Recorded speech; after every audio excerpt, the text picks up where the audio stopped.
valoriser tout. Tout a une valeur et chacun crée de la valeur. C'est la combinaison des deux que nous devons appliquer comme ce nouveau règle de cette économie bleue. Changeons les règles du jeu. Eh bien, tout a valeur. Et c'est intéressant parce que il faut faire une différence entre l'antérieur principe où je dis qu'il faut quand même respecter la gratuité. Mais la gratuité ne veut pas dire qu'il n'y a pas de voleur. Au contraire, c'est gratuit, mais c'est gratuit parce qu'il y a de valeur.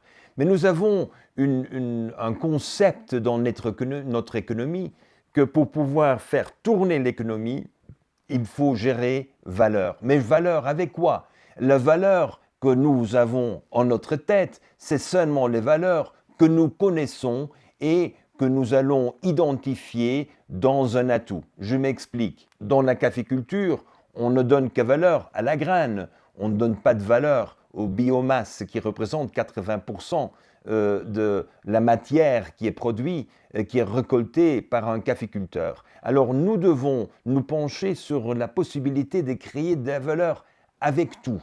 Tout est capable de créer de valeur et tout le monde peut générer de la valeur. Mais il ne faut pas seulement penser au recyclage. Le recyclage, c'est un bon pas, mais de ce que nous avons besoin, c'est de réutiliser avec une valeur ajoutée. C'est là le mot clé, c'est valeur, valeur ajoutée. Mais il y a pas mal des atouts dans notre société qui n'ont pas de valeur. Pire, il y a pas mal qui sont considérés comme une valeur négative.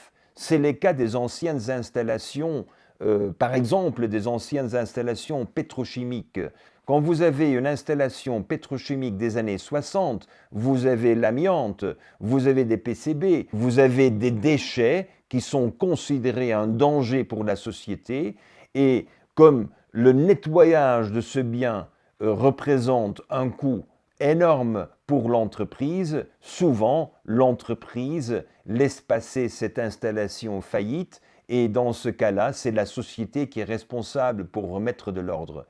C'est dans cet esprit-là aussi que nous souhaitons que tout a valeur, eh bien nous devons nous concentrer sur notre capacité de trouver de valeur aussi dans ces anciennes installations.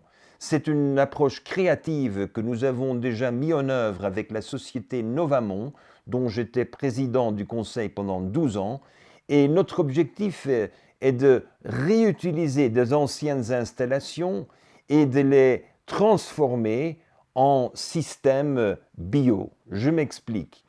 Les installations de Eni, entreprise pétrolière à Porto Torres en Sardaigne, représentaient le premier cracker de l'Europe, 1962.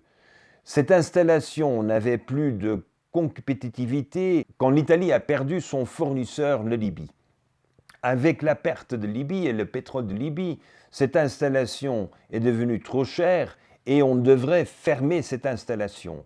Mais fermer une installation avec l'amiante et PCB est une installation qui coûte des milliards d'euros. Solution était de transformer la pétrochimie en biochimie, d'utiliser le chardon comme matière première qui est en abondance en Sardaigne et l'huile de chardon a remplacé le pétrole importé. Cette huile de chardon qui est transformée en bioplastique à des températures et des pressions qui sont beaucoup plus basses que les températures et les pressions dont on a besoin pour la pétrochimie, et raison pour laquelle que cette ancienne installation est servie pour devenir la première installation biochimique qui permet d'utiliser des anciennes installations pétrochimiques.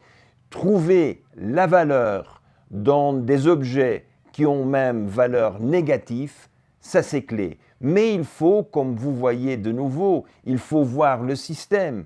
Cette solution n'aura jamais été viable si on n'avait pas accès au chardon. Le chardon qui était en abondance localement, mais normalement le chardon est détruit par des glyphosates. Au lieu d'utiliser des glyphosates, on transforme les chardons en matière première et on a une économie qui commence à reprendre. L'économie locale a une opportunité de croissance grâce au fait qu'on donne de la valeur à une ancienne installation pétrochimique et qu'on donne la valeur au chardon qui était quand même prédestiné pour être détruit par la chimie des glyphosates. C'est comme ça que le principe de base pour l'économie, changeons les règles du jeu, c'est de valoriser tout, de conclure que tout a une valeur et que chacun, chacune est capable de créer de la valeur. Dans le volet changeons les règles du jeu, préparez-vous pour le prochain principe qui est d'être en bonne santé et d'être toujours heureux.